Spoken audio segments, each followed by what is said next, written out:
I'm Sarah, 32F, and my relationship with my father has been complicated for as long as I can remember. My parents divorced when I was just 3 years old. I have vague memories of heated arguments and tension in the house before they split. My mom always tried to shield me from the worst of it, but even as a toddler, I could sense something was wrong. After the divorce, my dad quickly remarried and moved to another state. His new wife, Linda, was from a wealthy family and had never worked a day in her life. They settled into a lavish lifestyle that was worlds apart from the modest apartment my mom and I shared. Growing up, I only saw my dad a handful of times each year. He'd send child support checks regularly, but that was about the extent of his involvement in my life. Our visits were always awkward and stilted. He'd take me to expensive restaurants or buy me elaborate gifts, but we never really connected on an emotional level. My mom, on the other hand, was my rock. She worked long hours as a nurse to make ends meet, often picking up extra shifts to afford little extras for me. Despite her exhaustion, she always made time to help me with homework, attend my school events, and just talk about my day. She encouraged me to maintain a relationship with my dad even when I didn't want to. As I got older, I realized how much she sacrificed for me and how little effort my dad put in. I remember one particular incident when I was about 10. I had a big piano recital that I'd been practicing for months. My mom had requested the day off work weeks in advance to be there. I had also told my dad about it, hoping he might make the trip to see me perform. The day of the recital came, and my mom was there, beaming with pride.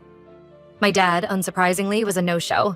He sent a text later saying something came up at work. I was devastated, but my mom comforted me and took me out for ice cream afterwards. It was a pattern that would repeat itself throughout my childhood and teenage years. When I was 12, my dad and Linda had a daughter, Emma. I met her a few times over the years, but we never developed a close relationship. It was hard to connect with a half-sister who was so much younger and who I barely knew. Plus, I couldn't help but feel a twinge of jealousy seeing the attention and affection my dad lavished on her, attention I had craved for years. As I entered my teenage years, I became more resistant to visiting my dad. Our time together was always superficial.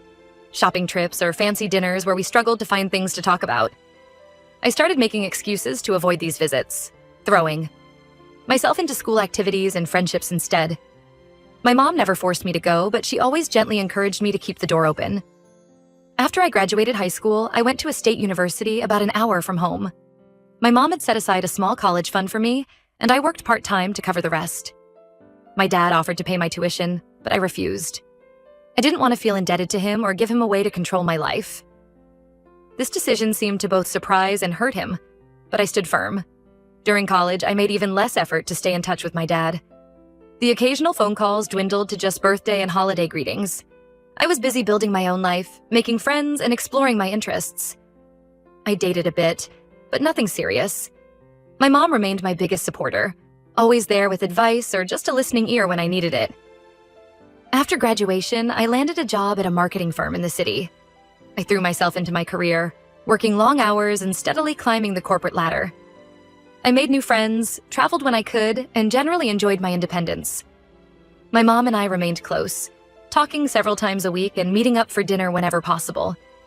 Everything changed when my mom was diagnosed with aggressive breast cancer when I was 28. I was devastated. She had always been the picture of health, always taking care of others. Now, suddenly, she needed someone to take care of her. I immediately took a leave of absence from work to be with her during her treatments. The next 2 years were a blur of hospital visits, chemotherapy sessions, and brief periods of hope followed by crushing setbacks. Through it all, my mom remained positive, always more concerned about how I was coping than about her own suffering. My dad called a few times to check in, but he never visited. He said he didn't want to intrude, but I couldn't help feeling abandoned all over again. Despite everyone's best efforts, my mom passed away when I was 30. I was completely lost. The woman who had been my rock, my biggest supporter, my whole world was gone. I felt adrift, unsure how to navigate life without her guidance and love. To my surprise, my dad stepped up during this difficult time. He came to the funeral and stayed for a week afterwards, helping me sort through my mom's things and just being there for me. We had some good talks, and for the first time, I felt like I was seeing a different side of him. He shared stories about my mom from when they were young, and I learned things about her I'd never known. It didn't erase years of absence, but it was a start. After he went back home, we stayed in better touch. We'd talk on the phone every couple of weeks, and he even came to visit me a few times. It wasn't a perfect relationship, but it was better than it had ever been. I started to feel like maybe we could build something real. even if it was later than I would have liked. A few months ago, my dad called to tell me that Emma, 20F, had been accepted to a university near where I live. He asked if I'd be willing to let her stay with me for her first semester while she got settled. I was hesitant. I barely knew Emma and wasn't sure about having a roommate. But my dad seemed excited about the idea of us bonding, so I reluctantly agreed. Emma arrived last week, and it's been a disaster from day one. She's messy, inconsiderate, and seems to have no concept of personal boundaries. She helps herself to my food and belongings without asking. She stays up late playing loud music and leaves her stuff strewn all over the apartment. When I tried to set some ground rules, she rolled her eyes and said I was being uptight. The final straw came yesterday. I came home from work to find Emma had thrown a party in my apartment without asking. There were at least 20 people there, many of whom seemed drunk. My living room was trashed, and someone had spilled red wine on my white couch, a couch that had belonged to my mom and held sentimental value for me. I lost it. I kicked everyone out and told Emma she needed to find somewhere else to live immediately. She started crying and saying she had nowhere to go, but I stood firm.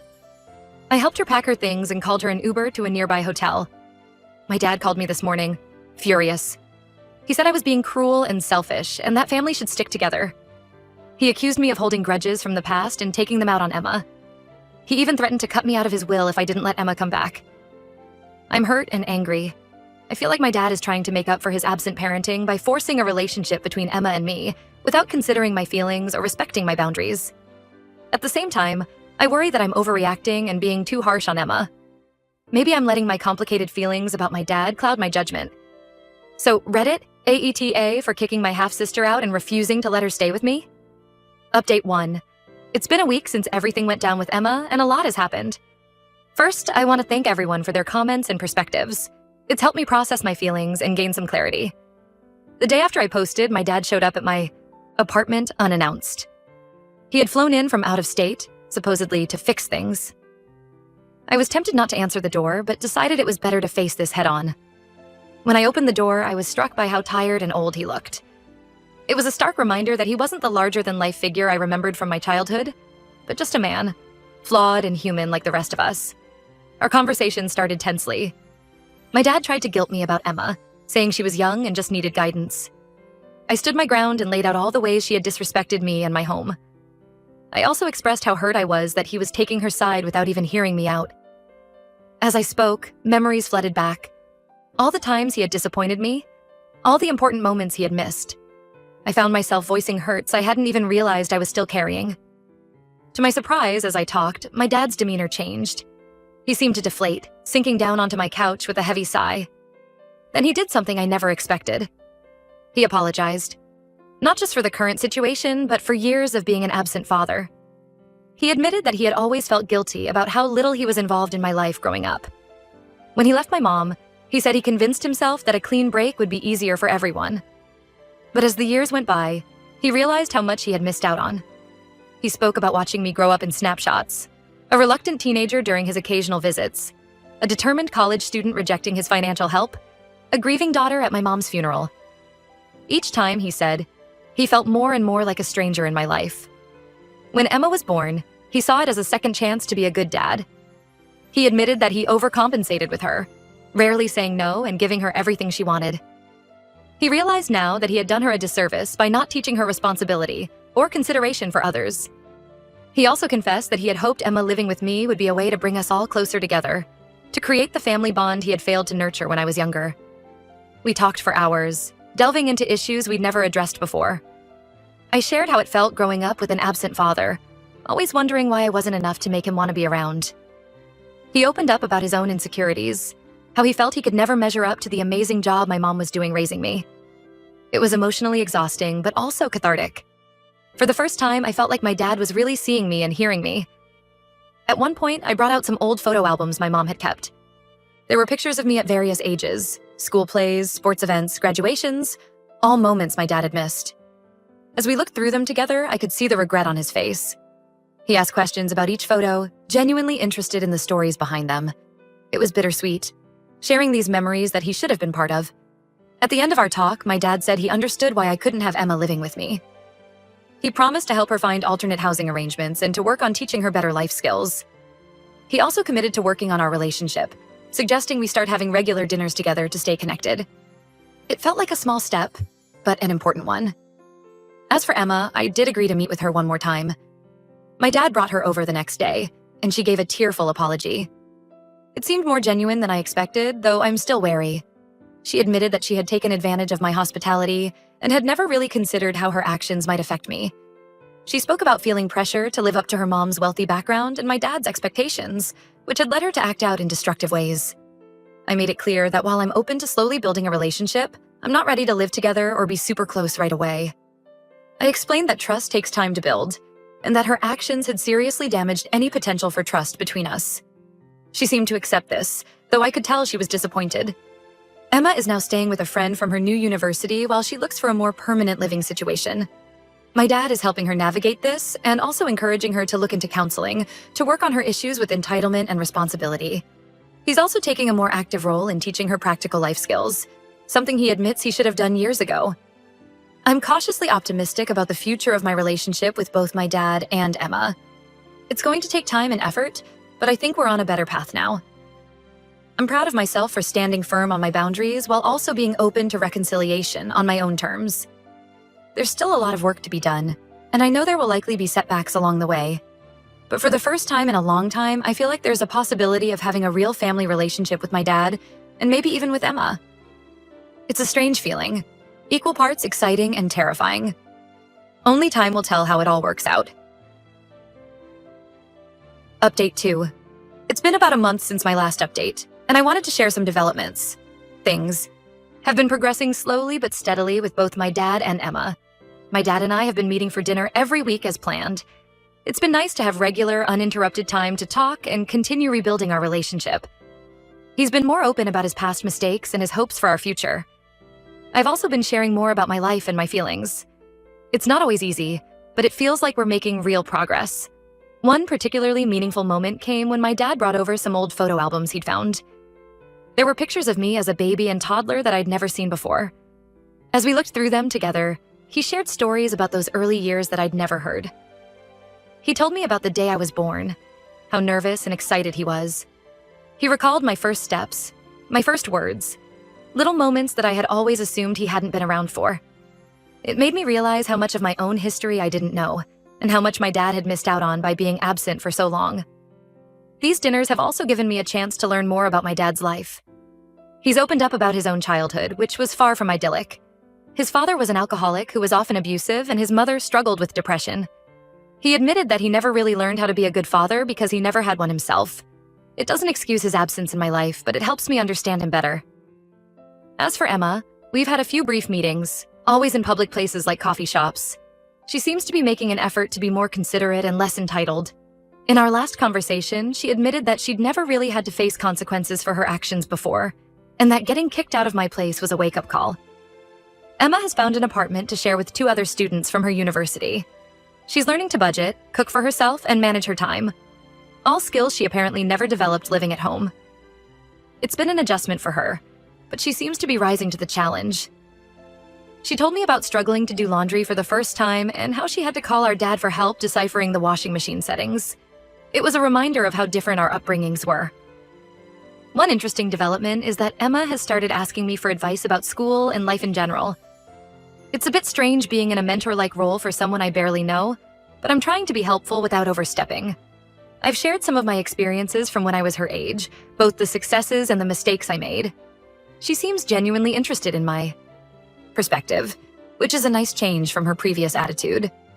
My dad has kept his word about not pressuring me to have a closer relationship with Emma than I'm comfortable with. He seems to understand now that forcing things will only push me away. Instead, he's encouraging both Emma and me to take things at our own pace. He's also been more proactive in his parenting of Emma, setting clearer boundaries and expectations for her behavior.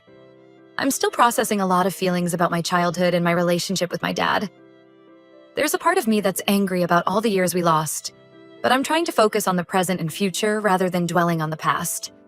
It's not easy, but I think it's the healthiest approach for all of us. Last week, my dad invited me to a family dinner at his house. It would be the first time I've been there since I was a teenager. I'm nervous about it, especially about seeing Linda again. Our relationship has always been cordial but distant, and I'm not sure how she feels about my renewed connection with my dad. I haven't given him an answer yet. Part of me wants to go, to try and bridge this gap. But another part is scared of being disappointed again. Update 3.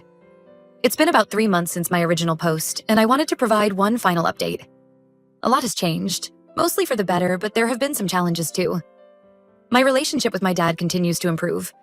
Our weekly dinners have become a highlight for both of us. We've had some difficult conversations about the past, but we've also shared a lot of laughter and created new memories. Last week, he surprised me by bringing over my old bicycle from when I was a kid. He had kept it all these years, hoping to one day pass it on to me. It was a bittersweet moment, but it meant a lot. Emma and I have slowly been building a relationship. We're not close, but we're friendly. She's been doing well in her classes and seems to be maturing. Last month, she invited me to a small art show where some of her work was being displayed. I was impressed by her talent and touched that she wanted me there. We grabbed coffee afterwards and had a nice chat about her aspirations in the art world. However, not everything has been smooth sailing. About a month ago, my dad's wife Linda reached out to me. She was upset that my dad was spending so much time with me and accused me of trying to come between them. It was a tense and uncomfortable conversation. I tried to explain that I wasn't trying to monopolize my dad's time, but she seemed convinced I had ulterior motives. This led to some awkwardness with my dad. He was caught in the middle, trying to balance his relationship with me, Emma, and Linda. We had a few difficult conversations about it, but ultimately, he stood up for me and our right to have a relationship. He's been working on helping Linda understand the importance of this reconnection for both of us. The family dinner I mentioned in my last update did end up happening. It was interesting, to say the least. Linda was polite but cold towards me, and I could feel the tension in the air. Emma tried her best to keep conversations flowing, but there were still plenty of awkward silences. My dad seemed stressed, constantly trying to keep everyone happy. It wasn't the warm family gathering I think he had hoped for, but it was a start. One positive outcome of the dinner was that I got to see my dad interact with Emma in their home environment. I noticed how patient he was with her, how he encouraged her to talk about her art and her studies.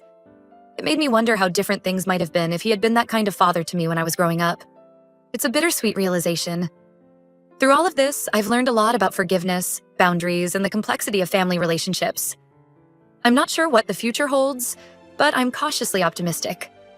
I'm proud of the progress I've made in setting and maintaining healthy boundaries while also opening myself up to new relationships. Last week, I visited my mom's grave for the first time since all this started. I sat there for a long time, telling her everything that had happened. I like to think she would be proud of me for giving my dad and Emma a chance, but also for standing up for myself. I miss her wisdom and guidance now more than ever. As for what's next, my dad has suggested a family therapy session with him, Emma, and me. I'm considering it, though I'm not sure if I'm ready for that level of intensity yet. Emma seems eager for it, while I'm more hesitant. It's just one of many decisions I'll have to make as we continue to navigate this new family dynamic. I want to thank everyone who offered advice and support throughout this journey. Your insights have been invaluable. While things aren't perfect, they're better than I could have imagined when I first made that post 3 months ago. I'm looking forward to seeing how things continue to evolve, even if it's not always easy. For now, I'm taking it one day at a time, trying to balance building these new relationships with maintaining my own life and independence. It's a work in progress, but then again, isn't that what family is all about?